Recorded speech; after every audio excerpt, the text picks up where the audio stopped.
अस्सलाम वालेकुम नाजरीन, प्रोग्राम रवादारी कौमी ज़िम्मेदारी के साथ मैं हूँ आयशा असलम। क्या हाल हैं आप लोगों के, और उम्मीद करती हूँ आप बिल्कुल खैर व आफ़ियत के साथ होंगे। कोविड-19 की सिचुएशन में पाकिस्तान लायंस यूथ कौंसिल का पैगाम और माशरे में इंतशार का ख़ात्मा किस कदर ज़रूरी है, इस पर आज हम बात करने जा रहे हैं। और हमारे साथ हमारे मुअज़्ज़िज़ गेस्ट स्टूडियो में तशरीफ़ फरमा है। मैं चाहूँगी कि उनका तारुफ़ करा दूँ।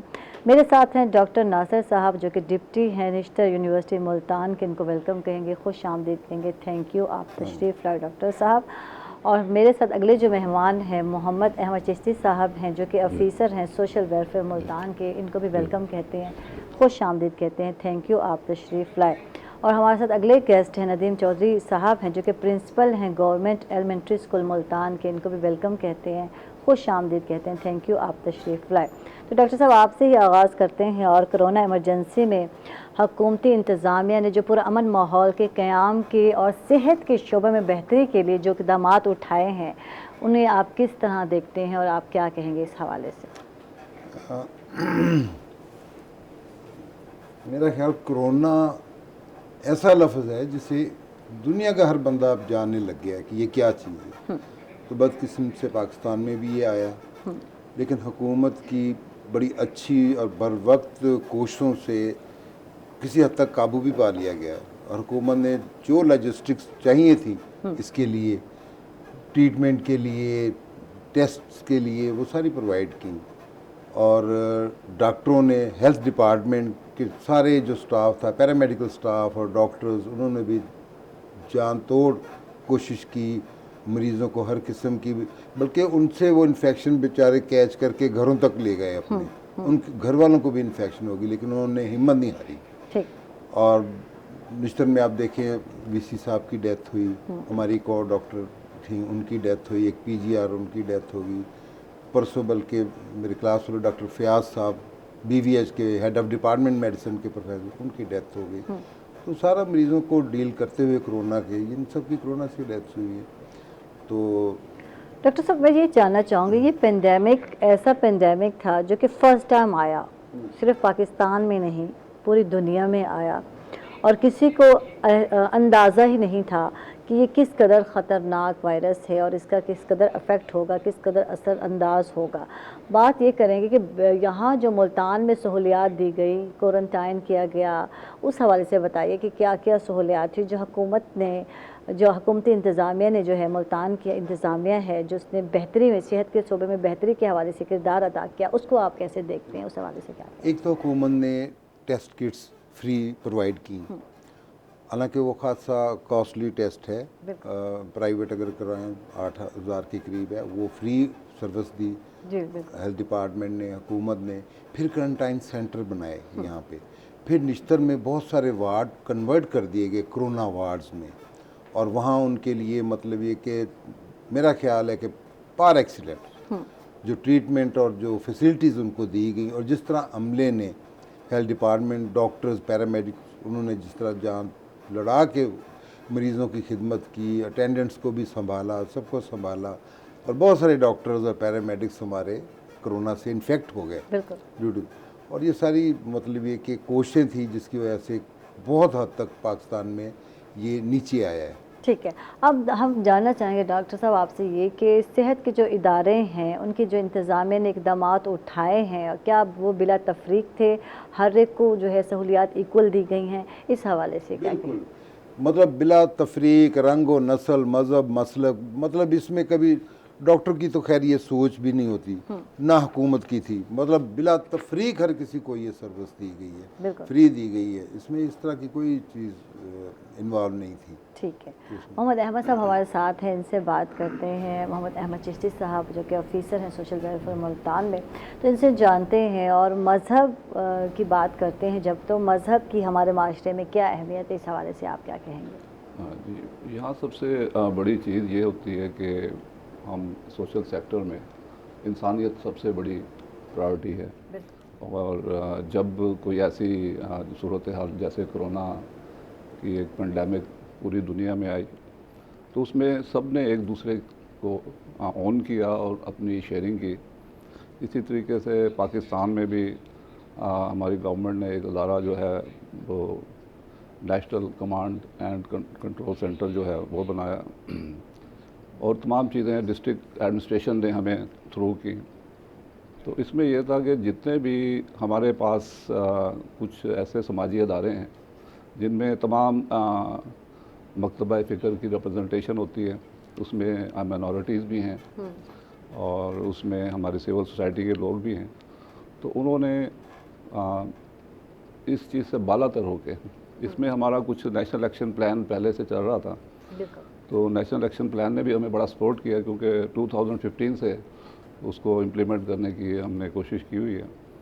तो जब से ये इसमें बग़ैर किसी मज़हब, रंग, नस्ल, समाजी इदारों ने सबकी खिदमत की है, और गवर्नमेंट के जो भी इनिशिएटिव्स थे, क्योंकि इसमें समाजी इदारों ने यानी कि टू वे जो था, दो पहलू इनके मैं आपको बताता हूँ। एक तो थे ये डायरेक्ट सर्विसेज, क्योंकि वो कम्युनिटी के लोग हैं, वहीं रहते हैं, और वो जितने भी वल्नरेबल सेगमेंट ऑफ सोसाइटीज़ हैं उनको जानते हैं।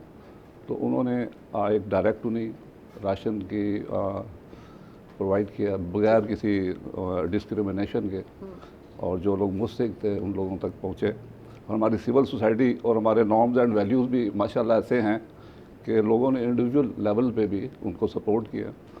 कुछ हमारी जो माइनॉरिटी की तंजीमें हैं उनसे भी हम लूप में थे, तो उन्होंने भी हमें माशाल्लाह बड़ा अच्छा रिस्पॉन्स दिया, और बिल्कुल डायरेक्ट हमने। और दूसरा, गवर्नमेंट के लेवल पे मैं आपको थोड़ी सी ब्रीफ करना चाहता हूँ कि हमारी ज़िला इंतज़ामिया जो है इसने बड़ा क्विक रिस्पॉन्स किया है।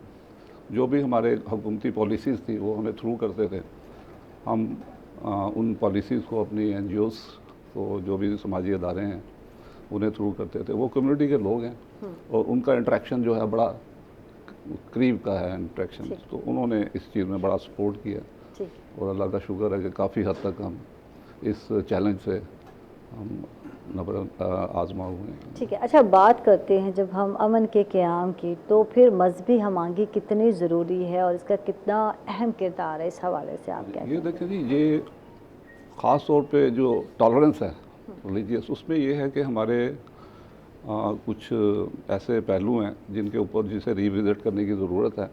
हमने नेशनल एक्शन प्लान के अंदर भी मदारस को रेगुलेट करने का एक सिलसिला था कि हम सिर्फ दीनी तालीम पे ही फोकस ना करें, हम जदीद उलूम को भी साथ साथ चलाएं। तो हमारे जितने भी मदारस हैं उन पे भी काम गवर्नमेंट कर रही है, और ये सिर्फ किसी को आइसोलेट नहीं करना चाहिए। एक सेगमेंट को आप आइसोलेट कर देंगे, आप मेन स्ट्रीम में लाएं, और इससे इंशाल्लाह ताला ये जो सेक्टेरियनिज़म, टॉलरेंस, ये तमाम चीज़ें बेहतर हो जाएंगी, और दिन ब दिन बेहतर हो रही हैं। बिल्कुल। अब बात करते हैं कोरोना जैसी हंगामी हालात की, तो मजहबी रहनुमाओं का जो पुरअमन माशरे का क़याम है उसमें कितना किरदार होना चाहिए? बहुत बड़ा रिलीजियस इंस्टीट्यूशन जो है ये हर सेगमेंट ऑफ सोसाइटी के लिए बहुत अहम है, क्योंकि जो रिलीजियस लीडर होता है वो डायरेक्ट 5 टाइम्स इंटरेक्शन कर रहा होता है कम्युनिटी से। जो बुज़ुर्ग हैं उनके साथ इनका लिजोनिंग होती है। तो अब हमने जो कोरोना के अंदर देखा है तो उसमें बहुत अच्छा हमने इनका रिस्पांस देखा है। हमने मसाजिद में जाते हैं, वहाँ बाकायदा निशान लगे हुए हैं, सफ़े उठा दी उन्होंने, और उनकी पूरी अपना जो मसाजिद हैं उसको उन्होंने उसमें कैलोरीन का स्प्रे वगैरह वो उन्होंने महकमा हेल्थ से मिलकर SOPs का ख्याल रखा गया, मास्क के साथ आएंगे 6-6 फुट का। बिल्कुल। अच्छा, उन्होंने बाकायदा, अब भी निशानात मौजूद हैं और लोग उस पर अमल कर रहे हैं, और इसमें रिलीजियस लीडर जो हैं उन्होंने बड़ा पॉजिटिव रिस्पांस दिया, और इससे अल्लाह ताला का शुक्र है काफ़ी सूरत हाल बेहतर रही है। ठीक ठीक। और सर नदीम चौधरी साहब जो कि प्रिंसिपल हैं गवर्नमेंट एलिमेंट्री स्कूल मुल्तान के, इनसे बात करते हैं और इनसे जानते हैं कि बैनुल मज़ाहिब और बैनुल मसालिक हम आहंगी किसे कहते हैं, कुछ इस पर भी रोशनी डाल दीजिए। बिस्मिल्लाहिर्रहमानिर्रहीम। देखिए, 5 माह मुसलसल तलीमी इदारे बंद रखने के बाद हुकूमत ने एक दिलेराना फ़ैसला किया है। मरहलावार पहले वफाकी और सूबाई हुकूमतों ने बड़ा अच्छा इक़दाम उठाया है और तलीमी इदारे खोल दिए। तो यहाँ पर स्कूलों में तो पहले भी ये मज़हब में कोई ऐसा नहीं था फैक्टर के कि मजहबी तौर पर किसी को आगे लिया जाए या पीछे किया जाए। हमारे स्कूलों में मुस्लिम भी हैं, ईसाई भी हैं, हिंदू भी हैं और भी कई मज़हब के लोग हैं। तो मजहबी तौर पर तो स्कूलों में पहले भी ऐसा नहीं था।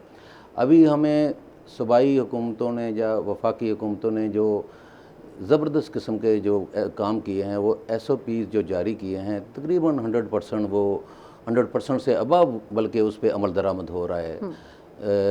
बल्कि जो हम इन्होंने जो एजुकेशन के महकमे में जो तकरीबन रोज़ाना विज़िट होते हैं मुख्तलिफ़ टीमों के, और वो हम उस पर 100% अमल दरामद कर रहे हैं।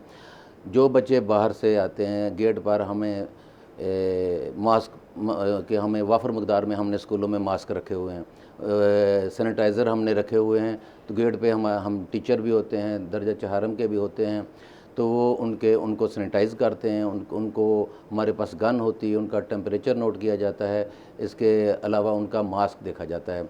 फिर हम गवर्नमेंट के SOPs के मुताबिक कि एक बेंच पे एक बच्चा, वो हमने उनका जो टाइम टेबल तरतीब दिया है, ग्रुप बना दिए गए हैं, ग्रुप बना दिए हैं, A B ग्रुप बना ठीक दिए हैं। तो पहले 2-3 दिन बच्चों को थोड़ा सा प्रॉब्लम हुआ, लेकिन अब बच्चे वो पता चल गया कि हमारा कौन सा ग्रुप है और हमने किस दिन आना है। तो वो बच्चे अपने ग्रुप के मुताबिक उस दिन आते हैं, एक बेंच पे एक बच्चा बैठता है। तो उनके पहले तो गेट के जब अंदर एंट्री होती है तो उस वक्त सारा कुछ चेक होता है। इसके बाद फिर एक उनका 15-20 मिनट का एक लेक्चर दिया जाता है, उनको देखा जाता है, क्लासों में जाकर देखा जाता है। इवन के क्लासों में भी हमने सैनिटाइज़र रखे हैं, हर क्लास इंचार्ज को हमने मास्क के मुहैया किए हुए हैं कि अगर किसी का मास्क टूट जाए, ख़राब हो जाए, तो वो उनको आपने मुहैया करना है। तो तलीमी इदारों में तो SOPs पे पूरा अमल हो रहा है, यानी साबुन हमने वाफर मकदार में ला कर रखे हैं, उनको बच्चों को बताया जाता है कि साबुन से आपने कैसे हाथ धोने हैं। यहाँ तक कि अगर कोई टीचर कापियाँ भी चेक कर रहा है तो उसने भी अपने क्लास में सैनिटाइज़र रखा हुआ है।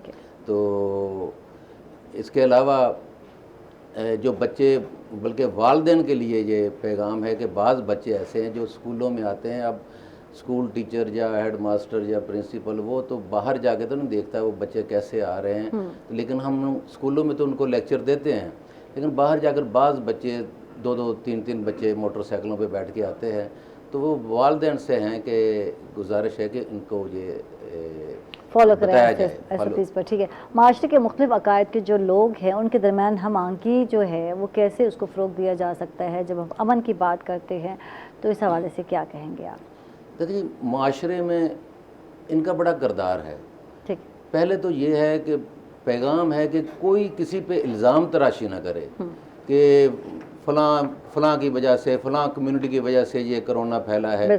कोरोना कोई मज़हब नहीं देखता, कोरोना कोई ये इस किस्म के अकायद नहीं देखता कि किसको, वो ज़ाहिर है पूरी दुनिया में ये है। तो बजाय इसके कि इस किस्म का प्रोपेगेंडा किया जाए कि जनाब उनके फ़लाँ कम्युनिटी की वजह से फैला है, फ़लाँ कम्युनिटी की वजह से फैला है, ये इस तरह ना हो, बल्कि ये सारे हम आहंग होकर ये अमन की खातर इसको फ़रोग़ दें। डॉक्टर साहब आप हमारे साथ हैं, इनसे जानते हैं किसी भी माशरे में कायद की क्या अहमियत है, इस हवाले से क्या कहते हैं आप? लीडर का जो अहम रोल है वो क्या है और क्या होना चाहिए? देखिए, जब भी किसी कौम पे कोई उस्ताद या मुसीबत पड़ी है तो उस वक्त लीडर के होने की और उसकी कायदाना सलाहियतों की सबसे ज़्यादा ज़रूरत होती है। बिल्कुल, वरना कौम मुनशिर हो जाती है। और अल्लाह का शुक्र है जहाँ हुकूमत ने इसको बड़े वाइजली कंट्रोल किया, एक अवेयरनेस कैंपेन चलाई, लोगों को बताया, स्मार्ट वो लॉकडाउन किया, लोग थोड़े से तंग हुए, लेकिन आज दुनिया मिसालें दे रही है पाकिस्तान के कोरोना पे कंट्रोल की। तो अल्लाह ताला का वो करम था जो किया। कुछ मतलब ये कि हुकूमत ने, लोगों को शायद बुरा लगा हो, कारोबार बंद हो गए, ये पूरी दुनिया में ही आया है, ये नहीं कि पाकिस्तान में आया, लेकिन फिर हुकूमत ने फिर ये बोल्ड स्टेप लिया, एजुकेशन इंस्टीट्यूशंस खोल दिए, कारोबार खोल दिए। तो उस वक्त इस लीडर की कायदाना सलाहियतें जो हैं वही कौम को मुनशर होने से बचाती हैं और एक समत में लेके जाती हैं। ठीक है, ठीक है, जब हम फ़रोग़ अमन की बात करते हैं और यकजहती की बात करते हैं तो उस सतह पर जो है कायदीन का क्या किरदार होना चाहिए? देखिए, हमेशा एक फैमिली में भी अगर लड़ाई हो जाए 4-5 भाइयों में, लेकिन कोई मुसीबत है तो वो सारे इकट्ठे हो जाते हैं। ठीक है, बिल्कुल। तो कौम का भी ये, अच्छी कौम का भी यही वतीरा होता है कि बिला तफरीक मज़हब, ज़ात, मसलक को मुसीबत अगर आई है तो सारे इकट्ठे होकर उसका मुकाबला करने के लिए कौम को गाइड करें। ठीक, बिल्कुल। तो अल्लाह का शुक्र है, ऐसे कोई प्रॉब्लम नहीं आए हमारे मुल्क में, सब ने बड़ा अपना मस्बत किरदार अदा किया उसमें। ठीक है, अगर जब हम कोरोना आगाही मुहिम की बात करते हैं तो इसमें सियासी, समाजी और मजहबी जो क़यादत हैं उनका मुश्तरका लाहे-ए-अमल आप क्या समझते हैं, क्या होना चाहिए? सबका फोकस किस चीज़ पर होना चाहिए? मतलब एक तो कौम को हौसले में रखना चाहिए। ज़ाहिर एक पैनिक फैल गया, पूरी दुनिया में फैला, पाकिस्तान में भी फैला। तो एक तो कौम के साथ मतलब उनको अपने साथ लेके चलना चाहिए, उनको बताना चाहिए कि ठीक है, ये मुसीबत आई है और ये इसका हल है, ये सलूशन है। बिल्कुल। और आवाम को भी हुकूमत के जो भी गाइडलाइंस हैं उसके साथ तावन करना चाहिए, ताकि वो चीज़ जो मुसीबत है उसने अपने टाइम पे ही ख़त्म होना है, तो वो अपने टाइम पे देखें ख़त्म हो रही है। बिल्कुल। ठीक है ना। तो हुकूमत के जो SOPs हैं, जो हुकूमत की गाइडलाइंस हैं, उनको फॉलो करना चाहिए। उसे सॉरी टू से थोड़ा सा मुझे है कि हमारी सोसाइटी ने जैसे इतना सीरियसली नहीं लिया जितना लेना चाहिए था, और आज भी यही है। वो अल्लाह का करम है कि ठीक है, कंट्रोल में है सूरत हाल, लेकिन देखें आप अपनी वो कोरोना की वबा खुद अपने घर लेके जाते हैं। ठीक है। कोरोना आपके घर में कभी नहीं जाएगा, कोरोना को आप खुद जाके लेके आते हैं। ठीक है, इसमें कायदीन का जो रोल है वो अहम है, सियासी कायदीन हो, समाजी कायदीन हो, तो इनका एक अहम रोल है, या मजहबी जो है कायदीन है, क्योंकि लोग इनकी बात को फॉलो करते हैं, सुनते हैं। अगर वो यहाँ अपना किरदार अदा करेंगे तो लोग समझेंगे भी सही और SOPs पर अमल भी करेंगे। तो अहमद साहब आपसे बात करते हैं और जानते हैं कि कोरोना के हालात में ज़राए अबलाग के जो किरदार है उसको आप किस तरह देखते हैं और उस पर कैसे रोशनी डालेंगे आप? कोरोना के जो पहले तो जब सडनली ये कोरोना आया तो जैसे डॉक्टर साहब ने बताया कि ये एक पैनिक क्रिएट हो गया, किसी को पता नहीं था। इवन देन जो एक्सपर्ट्स हैं वो भी अभी स्टडी कर रहे थे, ये इतना एक सिलसिला हो गया। तो उसमें जब ये कुछ चीज़ें स्ट्रीमलाइन हुई, लोगों को पता चलना शुरू हुआ, तो उसके अंदर अच्छे खासे यानी कि लोगों को अवेयरनेस का थोड़ा सा उसमें जो सेगमेंट है वो आना शुरू हुआ। तो उसमें जो सोशल मीडिया, हमारा इलेक्ट्रॉनिक मीडिया है, हमारे चैनल्स हैं, प्रिंट मीडिया, क्योंकि लॉकडाउन के अंदर हमारे पास एक्सेस सेशन करने की नहीं थी। बिल्कुल। अब हमें जो प्रॉब्लम्स फेस हुई, क्योंकि हम करना चाहते थे सेशंस, लेकिन फिर वही गैदरिंग, सोशल गैदरिंग हमारे लिए एक SOP की पब्लिक को इकट्ठा नहीं किया जा सकता। अच्छा, फिर हमने कुछ अपना जूम को इस्तेमाल किया, जूम एप्लीकेशन को। उसमें हमारी कुछ ऑर्गेनाइजेशन भी थी और कुछ ये सोशल मीडिया जो है, इसने अब हर शख्स की एक्सेस है, आपके पॉकेट में है इंफॉर्मेशन। तो उसमें मैं बहुत ही ज़्यादा इनको अपनी गवर्नमेंट जो है उसने बड़े वाइजली स्टेप लिए, और उन्होंने NCOC जो थी वो डेली मीटिंग्स होती थी, वो आवाम को अवेयर करते थे कि इस वक्त सिचुएशन क्या है और क्या SOPs हम करने जा रहे हैं और क्या करना चाहिए और सब चीज़ें।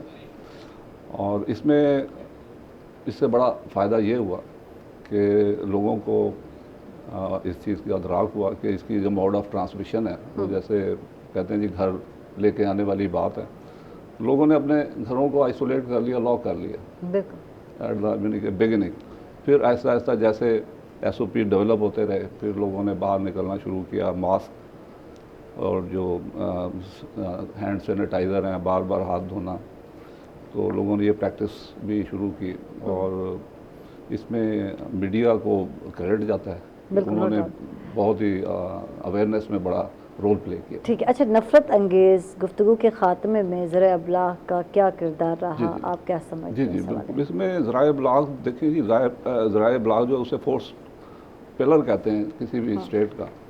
तो उसमें यह है कि आप हेटेड स्पीचेस होती हैं और कुछ नेगेटिव कमेंट्स होते हैं, मुख्तलिफ फेथ को हिट किया जाता है और इस चीज़ को डिस्करेज किया जाए। ठीक है, इसमें यह है कि जिस तरह सोशल मीडिया उस पर आप इसको लाइक ना करें, ऐसी चीज़ को हाइड कर दें अपनी आईडी से। दूसरा ये है कि हमारे जितने भी मीडिया पर्सन हैं वो ऐसे लोगों के इंटरव्यूज़ और उसको ज़्यादा कवरेज ना दें। बिल्कुल। तो इसमें यह है कि इंटरफेथ हारमनी। ठीक है, नदीम चौधरी साहब, आप हमारे साथ हैं, आपसे जानते हैं कि मशरती रवैयों का हमारी ज़िंदगी पे क्या असर होता है, हमारे जो रूटीन के जो रवैये हैं उसका हमारी ज़िंदगी पर कितना असर होता है, किस कदर मुतासिर होती है हमारी लाइफ। देखिए जी, अभी डॉक्टर साहब ने जो लीडर की बात की है कि कौम लीडर का जो कहना मानती है, तो लीडर ने जो किरदार अदा किया है, इंतहाई शानदार किरदार अदा किया है। रोज़ की बुनियाद पर जो SOPs जारी होते थे जो, तो वो उसको इम्प्लीमेंटेशन मीडिया ने किया है। मीडिया का भी इंतहाई ज़्यादा अहम और आला किस्म का किरदार रहा है। मीडिया ने जितने भी प्रोग्राम जो अब लोगों को हर डॉक्टर ने नहीं बताया कि जो इसमें कोरोना में कौन सी खुराक लेनी चाहिए, मसलन विटामिन D, A, C, ये मीडिया से मुख्तलिफ मीडिया से पता चला है। फिर लोग उनको एक दूसरे के फॉरवर्ड करते थे जो इस तरह के काम की बात आती थी। तो मीडिया ने बहुत ज़्यादा अवेयरनेस दी है, लोगों को बताया है कि किस तरह अपने SOPs पर अमल दरामद करना है, कौन सी खुराकें खानी है, किस तरह रहना है, किस तरह अपनी तर्ज ज़िंदगी को गुजारना है। मीडिया का बड़ा इसमें रोल है। ठीक है, अच्छा, कौमी यकजहती की जब बात करते हैं तो रोशन ख्याल और इत्तेदाल पसंद रवैयों की किस कदर ज़रूरत है, आप क्या समझते हैं? जी, ये बहुत ज़्यादा ज़रूरत है। अब मैंने पहले भी कहा है कि तलीमी इदारों में तो ये पहले भी इस किस्म का नहीं था। ये किरदार हमारे ऊपर से लेकर नीचे हेड मास्टर बल्कि टीचर तक आता है, इवन के वालिदैन तक आता है कि उनको ये जो मजहबी हम आहंगी है या इस किस्म की जो इत्तेदाल पसंदी है या रोशन ख्याली है, तो इसमें उनको इस बहस में ना पड़ें।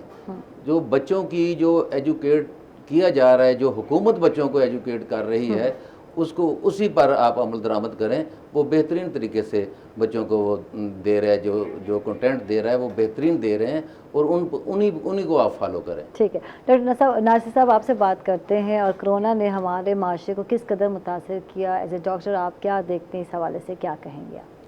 नहीं, डेफिनेटली मुआशरा के पूरी दुनिया को इसने मुतासर किया, मतलब बिजनेस पॉइंट ऑफ व्यू से, फिर आपकी सोच से, आपके मतलब तर्ज ज़िंदगी को उसने यकसर चेंज करके रख दिया कि इंसान सोच भी नहीं सकता कि अब पूरी दुनिया में थिएटर्स बंद हो गए।